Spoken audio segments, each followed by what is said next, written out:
and all the members of the high table, more particularly the candidates Rocky, Nicole, Garvin, Giselle, and Verna. Good evening to you, and good evening to you, ladies and gentlemen in the audience. On the 24th of this month, we shall have a general election in Trinidad and Tobago. We in the coalition, and we predict that there will be another coalition soon in England, day after tomorrow. We hope that you will give us your mandate to make Trinidad and Tobago a better and safer place for all of us. I have been a member of the security team that has formulated a plan to tackle head-on the horrendous crime situation in Trinidad and Tobago. Every day, there are more and more murders and other crimes of all description. Tonight, I will give you only 6 of the recommendations we have proffered towards the alleviation of the unacceptable crime situation in our country. Firstly, we shall tackle at once the white-collar crime, defined as a crime committed by a person of respectability and high social standing. Could you imagine Cole Hart and his wife falling in that category?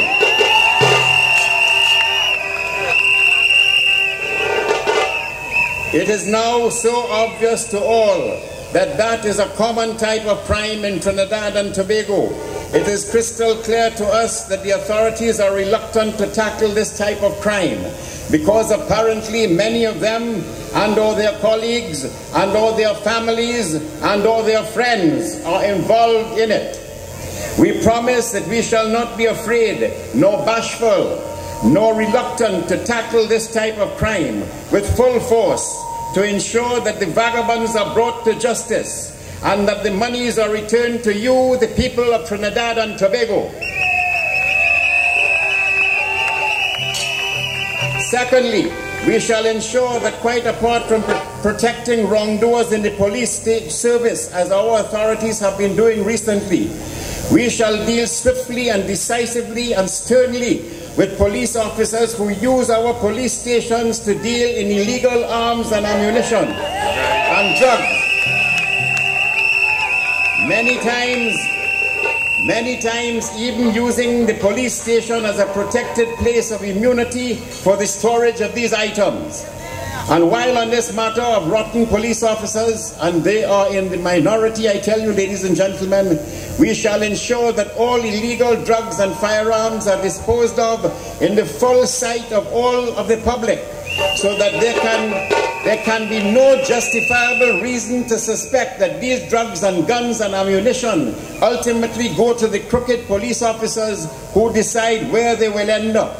None of that anymore. Thirdly, we shall move with alacrity to ensure that the criminal laws of Trinidad and Tobago are once more enforced by the authorities. This includes a law that provides for capital punishment.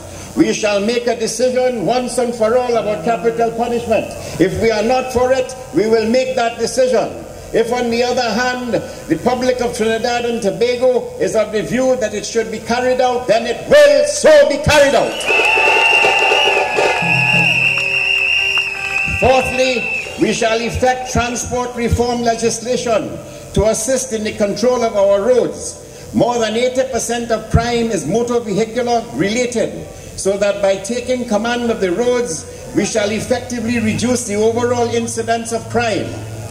In addition, we shall introduce legislation to provide for the automatic suspension or cancellation of driving permits held by persons convicted of crimes involving kidnapping, rape, robbery, firearms, and the like, by persons who have used motor vehicles. Fifthly, we shall introduce legislation making it permissible for a single judge to try cases of serious crime without juries. Sixthly, we shall abolish the preliminary inquiry altogether in criminal trials, thereby expediting the procedure as it relates to trials. These are merely 6 of the matters about which we have formulated plans for addressing. And now I turn to the vexing matter of Udicott. And Mr. Calder Hart, and indeed his dear wife, Mrs. Shireen Hart. She is as much a crook as he is. The Calder Hart matter, the Udicott matter, is the central issue of this general election, ladies and gentlemen. Have no doubt about that. It is, as Dr. Rowley has described it, the Udicott election of Trinidad and Tobago. On Friday, the 12th of March 2010, Mr. Carl Khan, Mr. Timothy Hammersmith and I met Superintendent Terry Young, Sergeant Walker and WPC Macmillan of the ACIB, that's the Anti-Corruption Investigation Bureau. We met at Hammersmith and Company and we delivered to them full photocopies of all our documents. We showed them all the originals and we gave them copies of everything that we had. On Tuesday, the 23rd of March, we met again, this time with the fraud squad, Superintendent Phillip and ASP McFarlane. We were told that they were doing their own independent investigation, and so again we gave them copies of all of our documents. On this occasion, we met at my chambers at Richmond Street in Port of Spain. Today, it is the 4th of May 2010.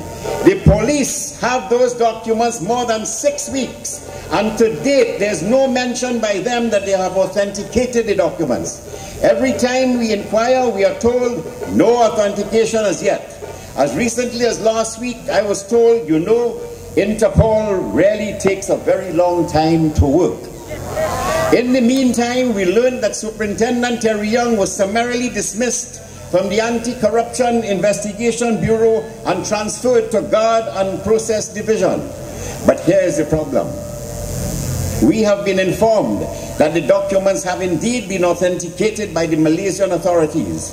Our police well know that they have been authenticated, but they are protecting Calder Hart. You see, once the documents are authenticated, the first charges can easily be laid. But they obviously don't want to lay any charges at this time. Too embarrassing for the boys.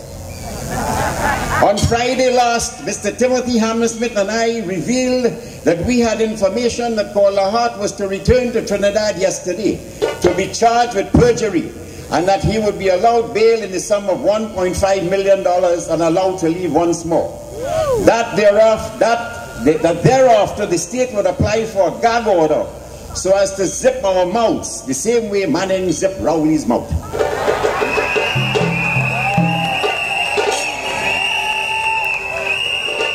Well, it seems that we have foiled their plan.